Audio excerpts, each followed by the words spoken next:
Hello, everyone. Welcome to my series on healing the divine masculine, my personal journey. This is David.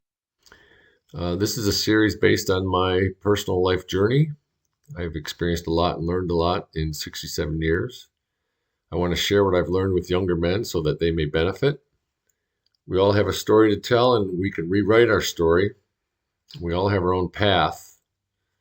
Some of this series can pertain to the divine feminine, and I hope you enjoy this journey with me. Today, the topic is going to be understanding the soul split, or what's also known as the original wound. Ancient cultures share many ideas, customs, and philosophies. One of these is the concept of the soul split or the original wound. So the topics that we'll cover here are starting with the soul split, and then taking it a step further to soul fragmentation, and then a concept known as the original wound and the chamber of wounds.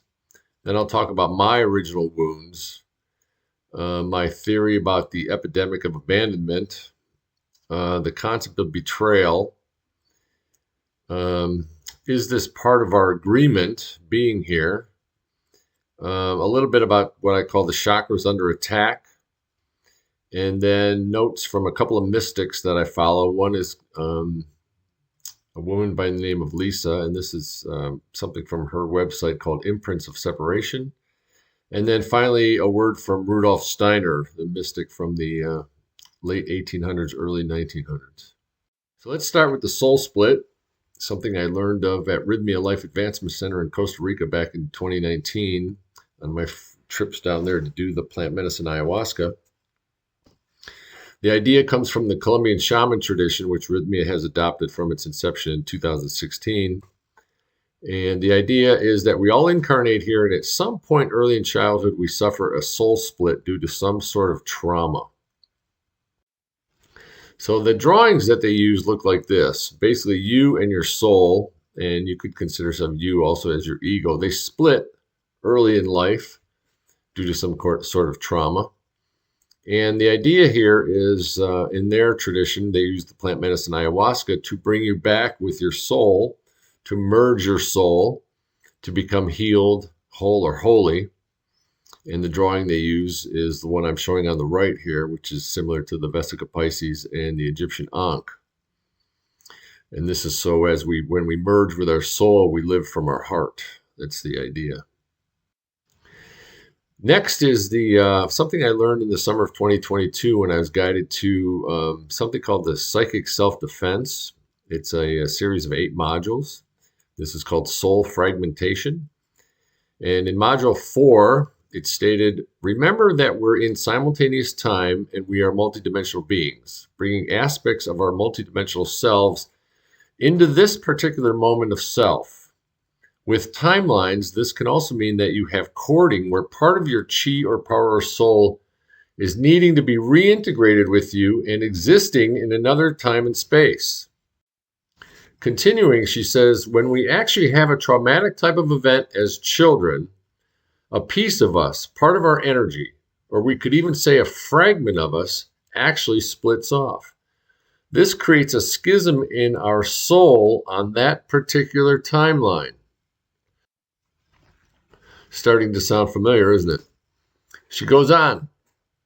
We will be guided to be in a particular spot or go on a sacred trip. Many of us have been guided to go to different places on the planet in terms of sacred spaces to reclaim and recollect aspects of ourself. You will come into a part of the world you've never seen at this level of identity, but feel this deep kind of attachment or affection. And when we go there, we may not even be consciously involved in that reclamation of ourself, but that's what our soul is involved in. So we are being guided by our soul and we don't even know it. Being guided to sacred places around the planet has been a big part of my journey for decades now. And I go one step further in this and look at the places that I've lived the longest in my life, which Michigan was number one growing up, first 20 years, 25 years. Eventually I went to New York and New Jersey at 2 different times, total of 9 years. This area is the former home of the Lenape Indian tribe. I felt a deep attachment there. especially in a place called Cranford, New Jersey, where I spent 5 years. And that's where I was living when my awakening began in January 2010. And then I also lived in Italy for 7 years, and I had an extremely deep attachment and affection with the land, the whole area around the Mediterranean that I was on, and also the people of Italy. These were very powerful times for me, and I now understand it as part of a healing process. Since my awakening in 2010, I've made trips to Peru, Egypt, Jordan, Cambodia, and Costa Rica. Some of these were very powerful, especially Egypt and Jordan. In 2021, I did a 12-week RV trip where we went to 17 states and over 50 sacred sites. Many of them were vortexes, just some incredible places. And it does feel like a lot of soul fragments were collected on all of these trips and all these places that I've lived and visited. Next comes the concept of the original wound, where from Dr. Alberto Villoldo, who is an anthropologist and has been living and working with the shamans of the Andes in modern-day Chile for decades now. He founded the Four Winds Society and authored many books, including Shaman, Healer, Sage. And he teaches about what's called the four chambers of the lower world. And this tradition calls the first chamber of the lower world the Chamber of Wounds. And journeying to the Chamber of Wounds allows one to discover the story of your original wounds. So he says, quote, the first realm is the Chamber of Wounds, where you will discover the original wounding that caused part of your soul to flee and derail the course of your destiny. Here you won't be looking for the most recent manifestation of this injury, which might be a lost relationship or a personal crisis, but for its source. The source of the wound. This may be something that happened to you as a child, while you were still in the womb, or during a former lifetime. Everyone has an original wound that becomes a recurring theme in life, repeating a script of scarcity, loss, betrayal, abandonment, or lack of love within a family and across generations. So, taking this to my own personal life, my original wounds, I look at this as two wounds, the original mother wound and the original father wound. It started in the womb with two people who had to get married as my mother was pregnant with me out of wedlock. The relationship was not based on love. So there are feelings of guilt and shame that were transmitted to me before I was born. And I've thought about this, what it was like for my mother to have to explain to her father, my grandfather, that she was pregnant out of wedlock. And remember, this is 1957, so this was before single mothers and living together and such was the norm. It was not the norm. I revisited this period in the womb during an ayahuasca ceremony in December 2024 to heal the trauma I was carrying.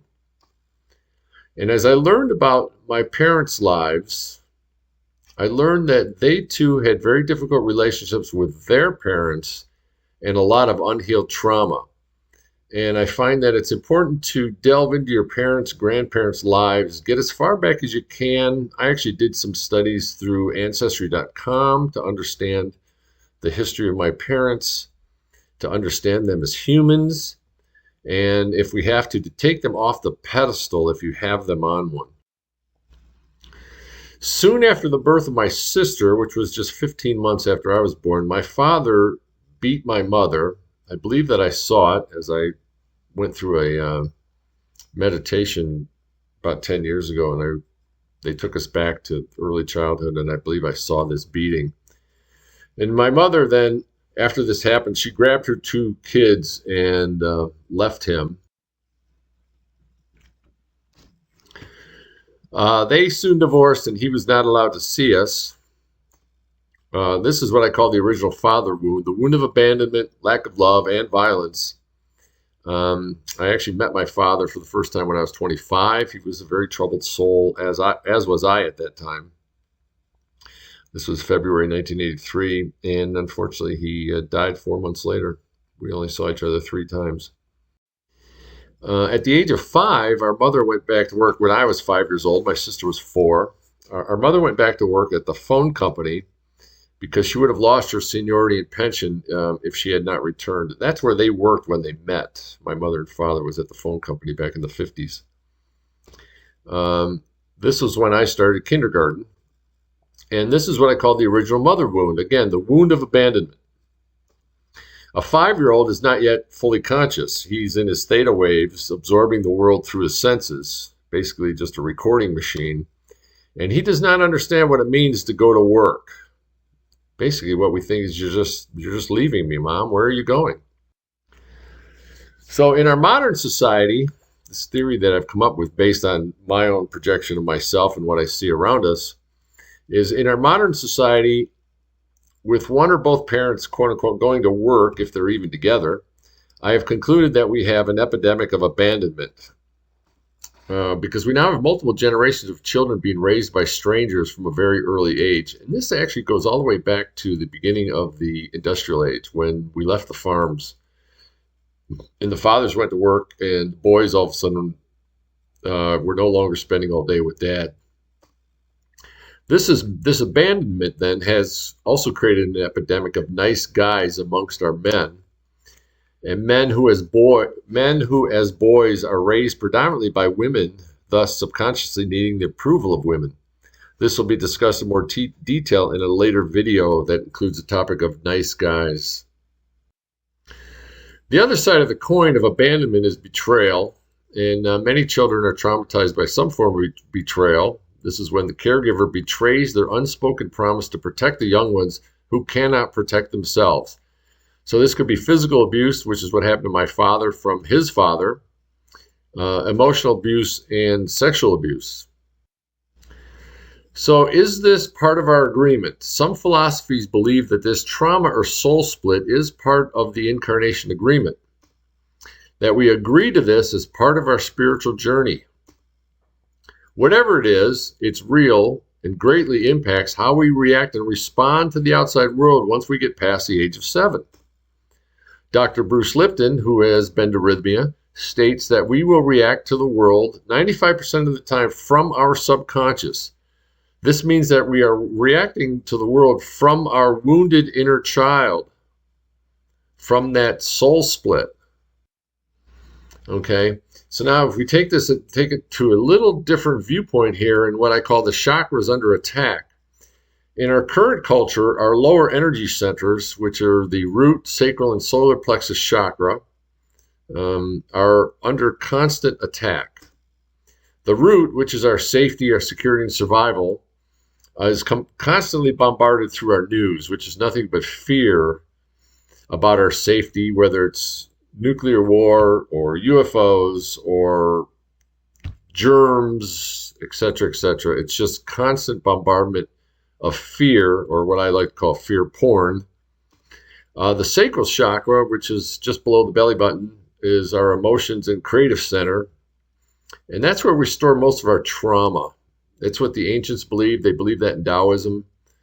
It's the emotional center, and it requires a lot of clearing because there's a lot of trauma down there.